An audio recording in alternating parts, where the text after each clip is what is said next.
Comptroller DiNapoli, thank you so much for joining us here on New York Now. Great. You're having a great new year. Yeah, so far so good. A challenging new year, but a good new year. I can imagine. So we saw the governor's budget address this week. First, I just want to ask you generally, your general takeaways from the governor's speech this week. Well, it's an ambitious agenda, as we've come to expect from Governor Cuomo, and certainly I think he hit on many key points that a lot of New Yorkers will be very supportive of. The climate agenda, a very important issue, I think, to everyone in New York. Emphasis on infrastructure investment, also an area where, as an older and aging state, we obviously have many infrastructure needs that continue, and he's had many successes there. And also a plan to deal with the gap, the budget gap that's there, the $6 billion. As with any presentation that's more broad stroke, the devil's in the details. And what's been going on since the announcement is, and we're doing it certainly here at the Comptroller's Office, is really trying to read the fine print about what is the follow-up to that budget message in terms of the real dollars and cents. Right. To me, looking at what he was saying yesterday, the plan that he was laying out, it seemed like he was kind of putting the rest of it, there wasn't a clear in the details kind of thing. Everything is kind of pushed to, we're going to make this decision down the road. Yeah. So one part of it is that the Medicaid redesign team is going to find $2.5 billion in savings in 2 months. Is that even possible from a fiscal perspective? Well, you've got some seasoned folks involved with that. And, certainly to have it headed by Michael Dowling and Dennis Rivera, come from different perspectives on healthcare, but both very knowledgeable, very experienced in the ways of Albany, and I think very practical in terms of coming up with solutions. So, to the extent that the expectation is they'll come up with some broad stroke recommendations, I do think it's possible. That being said, getting it done in time for April 1st, but really hopefully before April 1st, because some of what they may recommend might involve legislative action. Right. So you need to have the legislature part of that discussion as well. So I think unless it's going to all be administrative, they really need to come in ahead of that time. It's a very tight time frame, no doubt about it. So has your office identified any ways that the state could save some money on the Medicaid program? We have as an ongoing priority audits of the Medicaid program. In fact, if you look at our audits over the past 3 years, we've identified cost savings opportunities, revenue generating opportunities to the tune of about $1 billion a year, $3 billion over the last 3 years. The challenge that we have is we do audits and we make recommendations, but our audits don't have the force of law. So we can't compel the Department of Health to implement what we recommend. But we have found some recurring themes in terms of some of the weaknesses in how Medicaid is handled, people being duly enrolled, for example, in fee-for-service and Medicaid managed care as well, not adequately fully realizing the benefit of rebates that we can participate in. So, what I've said when people have asked, the first place the Medicaid redesign team should look is to our audits, because I think there's some real opportunities there. And we're not just talking about a small amount of money. As I said, $1 billion a year for the past 3 years, that's some real money, a real opportunity for savings. Is it a problem of Medicaid fraud, or is it just kind of double billing? Yeah. What are we looking at here in terms of the big cost that could be cut? It's a good question. I think there's certainly some fraud, and our office focuses on that, the Medicaid Inspector General, the Attorney General's office. There are a lot of folks involved with the fraud end, and there is some of that. But I think more typically what we found has really been inefficiency, weaknesses in the software that's meant to pick up situations of double billing or inappropriate billing that have resulted in increased costs. So I think there's a lot on the administrative side of the efficiency of the program that can be realized.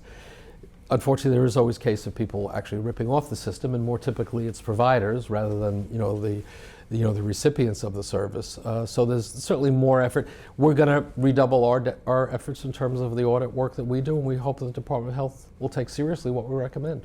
What the governor was saying yesterday is that maybe local governments should start holding the line a little bit more on enrolling people in Medicaid, that kind of spending there. And if not, they may have to pay some extra money in terms of what they're paying in their share of Medicaid. Is that something that you've looked at before? Are local governments, can they find efficiencies, or is this more of like a state situation? Well, the ground rules are set by the state. So, it was interesting what he laid out, and that's a perfect example of the devil's in the details. What will that really mean for local governments if they're not setting the ground rules? What kind of parameters can they really implement at the local level? Plus, he used a 3% figure in terms of keeping growth within 3%.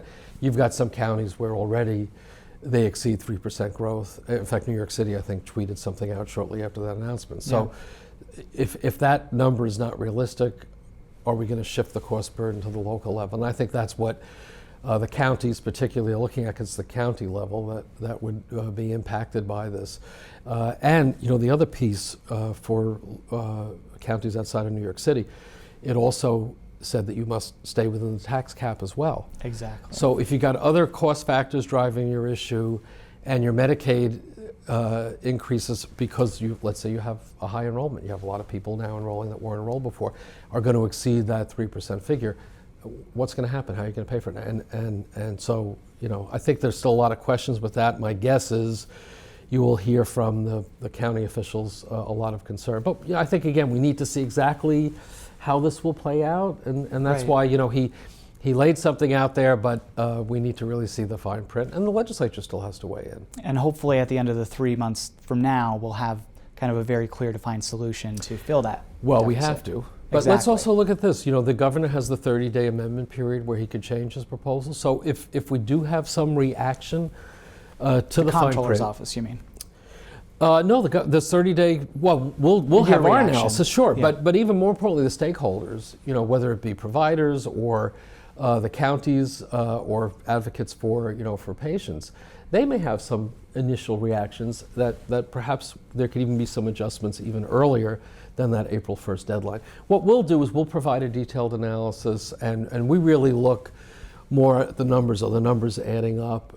Yeah. We recognize that it's not our policy role to decide what level of funding should be by the state versus the county. I mean, I think there's been an effort, and certainly when I was in the legislature, I advocated for the state assuming more of the cost of Medicaid because it becomes a property tax issue for many of our localities. So that certainly has been the direction, and what the governor has suggested is that structure of the state picking up more of the county burden is not sustainable given the other fiscal realities.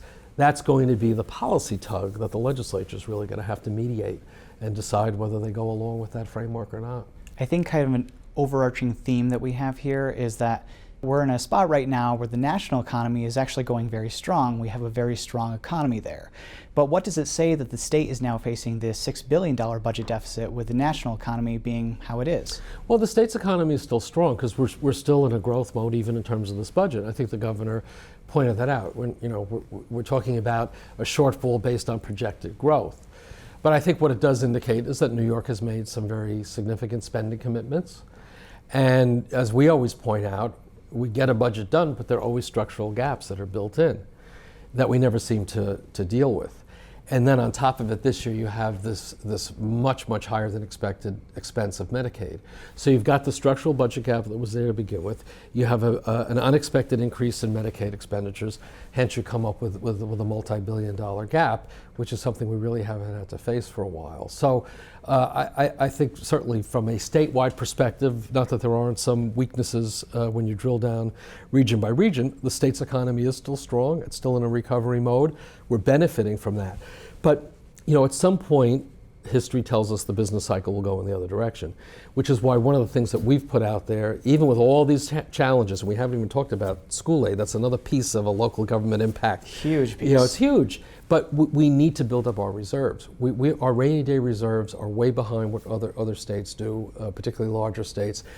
And that's not meant to deal with a short-term gap like we're dealing with now. It's really meant to say when we have that economic downturn, what can we draw upon to get us through that tough time? And New York hasn't done an adequate job in that area. To be comfortable with how much money we have, how much should the state be putting away in those rainy day funds? Well, we would hope that within the next, and we have a specific plan, and we're trying to be reasonable. So within 5 years, build it up to 7%. Now we're less than 3%, and then over 10 years, build it up to 10%, which would put us certainly much more in line with what other states are doing. And in fairness to the governor and legislature, as part of last year's budget discussion, they did come up with more money put into the rainy day reserve funds, I think for the first time in like 5 years. So So we've seen some progress there. Let's not retreat on that. All right, we'll see what happens in the next few months. It's Comptroller going to be Napoli. a very interesting few months. Very, You'll very have a lot to interesting. cover. Yeah. All right. Thank you so much for joining us. Thank you.